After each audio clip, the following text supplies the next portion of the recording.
लोग ब्याह करते समय पतले होते हैं, बाद में बोले अब तो दोनों ने एक दूसरे को पकड़ लिया, अब तो छोड़ने वाला कोई है नहीं और पूछने वाला भी कोई नहीं, और दोनों के दोनों होते हैं, कोई टोके भी नहीं। ऐसा नहीं होना।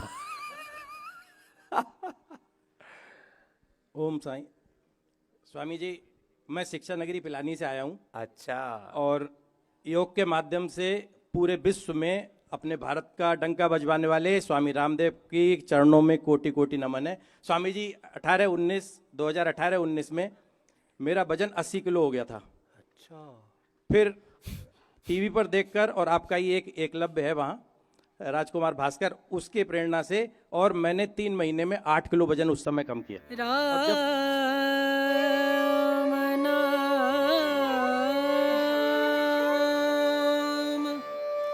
भजले, राम नाम सुख धाम भजले, राम नाम सुख धाम भजले, राम नाम सुख धाम।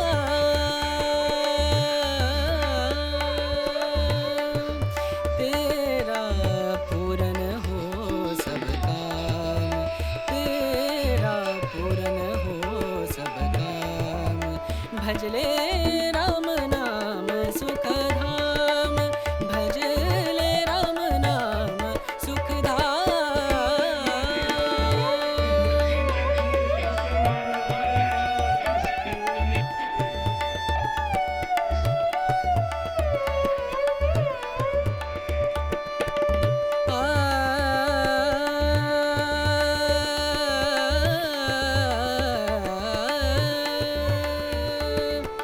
संत समागम,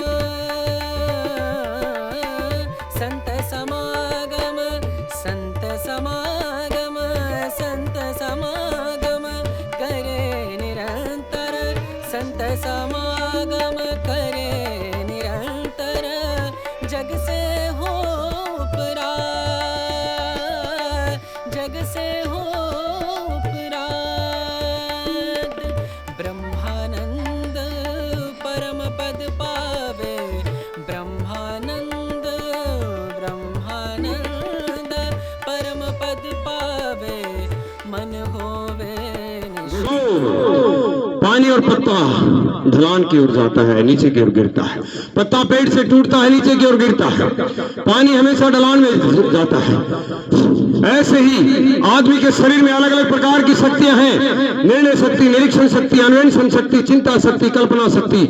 वो सारी शक्तियां जब आपके अंदर एक भूख होगी, एक तड़प होगी, एक लालसा होगी, कुछ कर पाने की एक तमन्ना होगी, तो वो सारी शक्तियां, शारीरिक, मानसिक, आध्यात्मिक, सारी शक्तियां आपके अंदर जाग जाती हैं और आप मानव नहीं महामानव बन जाते हैं, पुरुष नहीं महापुरुष बन जाते हैं और आप युग पुरुष बन जाते हैं। जिनका भी हमारे नाम के ऊपर जुबान है, गौतम, कब, कणादि, पाणिनि, पतंजलि, महर्षि चरक, सुसुक, धन्वंतरी से लेकर के महर्षि दयानंद स्वामी विवेकानंद, गुरु नानक, गुरु गोविंद सिंह से लेकर के जितने महापुरुषों के, ऋषि ऋषिकाओं के, वीर वीरांगनाओं के नाम हमारी टिप्स के ऊपर है, उनका नाम ऐसे नहीं आया। उन्होंने त्याग किया, तप किया, सेवा की, साधना की, इस समाज को बहुत कुछ दिया है, अपने आप को खपा करके, मिटा करके, तब जाकर के किसी का नाम आता है। नहीं तो हम एक पीढ़ी, 2 पीढ़ी अपने खानदान का नाम भी नहीं जानते हैं। और वर्षों वर्षों से चली आ रही है पारी पावनी परंपरा, 1,96 करोड़ 8,53,126 वर्ष से चली आ रही है पावनी परंपरा। ये करीब करीब 400 वर्ष का शरीर और 400 करोड़ वर्ष की ये पूरी नेचर है। इसलिए आपका शरीर आपके जाने के बाद भी काम आता है मेरे भाई बहनों। इसलिए बड़ी ताकत है इसके अंदर। अपने अंदर की ताकत को हील करो, अंदर की ताकत को, सोई शक्तियों को जगाओ और निर्भय होकर के, निरोगी होकर के और किसी के सहयोगी होकर के जियो। बहुत जबरदस्त अभ्यास कर रहे हैं आप। आपके पुरुषार्थ की पराकाष्ठों को देखकर मैं अभिभूत हूं।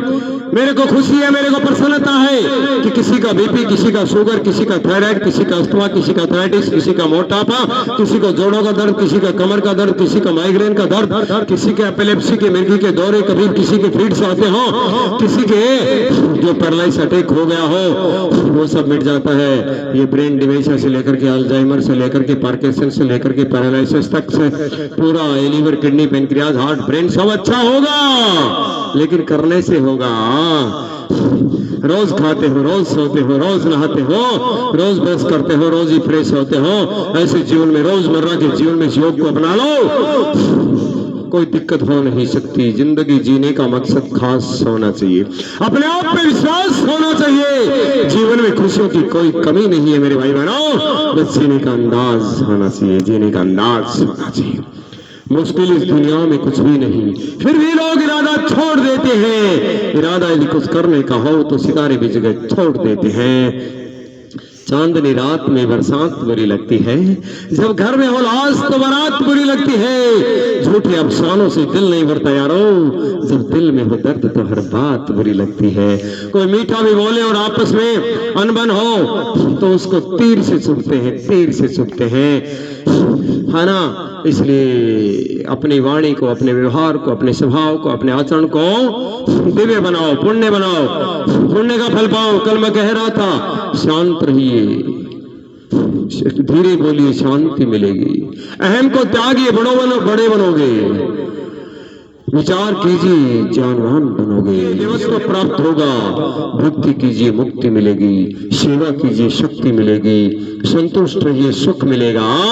ये सब चीजें आपके अंदर हैं। ये सुख, शांति, तृप्ति, आनंद, मस्ती, ये प्रसन्नता, खुशी, हैप्पीनेस बाहर से नहीं मिलने वाली है, आपके अंदर ही है। और जब आप यहाँ आते हैं और पूरी ईमानदारी के साथ अपना पुरुषार्थ करके जाते हैं तो आपको आत्म संतुष्टि होती है, आपको अंदर से पूरी संतुष्टि मिलेगी। हाँ, कबीरदास जी ने कहा है कि आनंद स्रोत बहे रहा पर तू उदास है, अचरज है कि जल में रह के मछली को प्यास है। अरे फूल में श्वास है, एक में मिठास भगवान का तो विश्व के कण कण में व्यास है। अरे जान चक्षु खोल के देख तो सही, जिसे तू ढूंढ रहा वो सदा तेरे पास है। क्या नहीं मिलने वाला तुझे, सब कुछ मिल रहा है, सब कुछ पा रही हो, है? और क्या चाहिए मेरे भाई बहनों। इसलिए आनंद में, मस्ती में रहो।